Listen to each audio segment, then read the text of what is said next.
अस्सलामु अलैकुम वरहमतुल्लाहि वबरकातुहू। ये सबक नंबर 11 है और 11 का ये दूसरा पार्ट है और इसको अच्छी तरह समझ लीजिए। ये एग्ज़ाम में पूछता है। ये इस्म के बयान चल रहा है, देख लीजिए।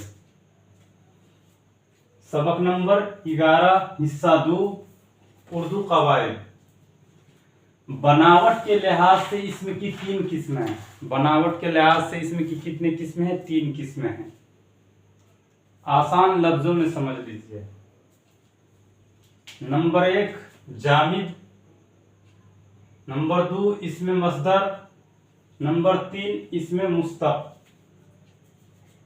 तो इस वीडियो में सिर्फ इसमें जामिद और इसमें मस्दर को बयान करेंगे। इसमें मुस्तक लंबा है और उसको अच्छी तरह बताएंगे। इसमें मुस्तक, इसमें सबसे ज्यादा अहम चीज है। ये क्या है? सबसे अहम है। एक इसमें मस्दर को बयान किए हुए थे, फिर से बयान कर देते हैं। बनावट के लिहाज से इसमें की 3 किस्में हैं। इसमें जामिद, इसमें मस्दर, इसमें मुस्तक। आप देख लीजिए, एग्जाम में अगर आपसे पूछा जाए इसमें जामिद का बयान कीजिए, इसमें जामिद किसको कहते हैं, तो इस तरह बोलिएगा। देख लीजिए, अच्छी तरह देख लीजिए। इसमें जामिद वह इसम है जो ना किसी काम का नाम हो। इसमें जामिद वह इसम है जो ना किसी काम के नाम हो, किसी काम का नाम नहीं है। इसमें जामिद वह इसम है जो किसी काम के नाम न हो, खुद किसी मस्दर से बना हुआ और न ही उससे और कलमा बन सकते हो। न वो क्या चीज है, वो न किसी काम का नाम हो, किसी काम का नाम नहीं है। वो किसी चीज का, किसी शय का नाम हो सकता है, किसी काम का नाम नहीं हो सकता है। इसमें जामिद, ध्यान से रखिएगा। इसमें जामिद वो इसमें जो किसी काम का नाम नहीं है। वो किसी अशिया, किसी चीज का नाम हो सकता है, किसी काम का नाम नहीं है और खुद किसी मस्दर से बना हुआ,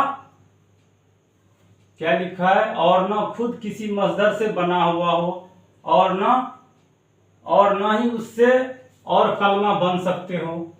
न वो किसी मस्दर से बना हुआ होता और न उससे कोई कलमा बनता है। मिसाल के तौर पे मसलन दिया हुआ है पत्थर एक चीज का नाम है, चूना एक चीज का नाम है, मेज एक चीज का नाम है, किताब एक चीज का नाम है, कलम एक चीज का नाम है, वगैरह।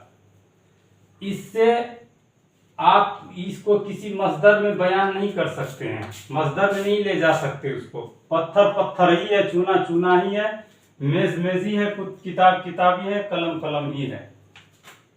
ये किसी काम के नाम नहीं है।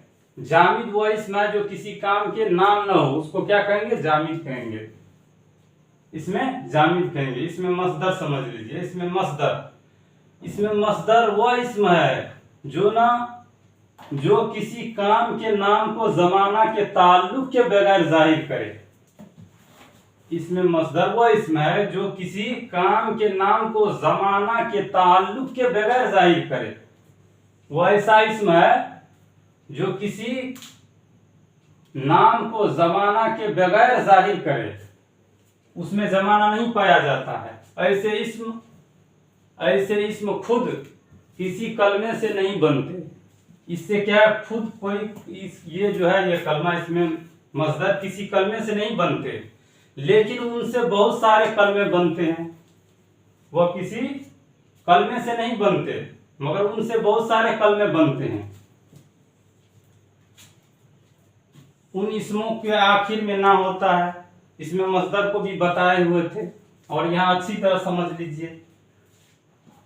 उसके आखिर में क्या होगा? ना होगा। मिसाल के तौर पर लिखना, समझना, सिखाना, तैरना, उड़ना, धोना, खाना, पीना वगैरह। ये क्या है? इसमें मस्दर है। ये किसी कलमे से नहीं बना है मगर इनसे कलमा बन सकता है। बहुत सारे कलमा इनसे बन सकता है।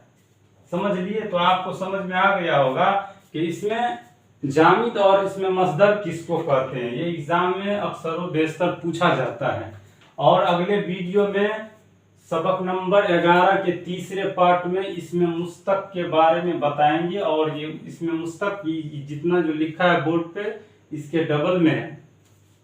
तो आप लोगों से दरखास्त है कि चैनल को सब्सक्राइब और लाइक ज़रूर करिएगा। इंशाअल्लाह अगला वीडियो इससे बेहतरीन बनाएंगे।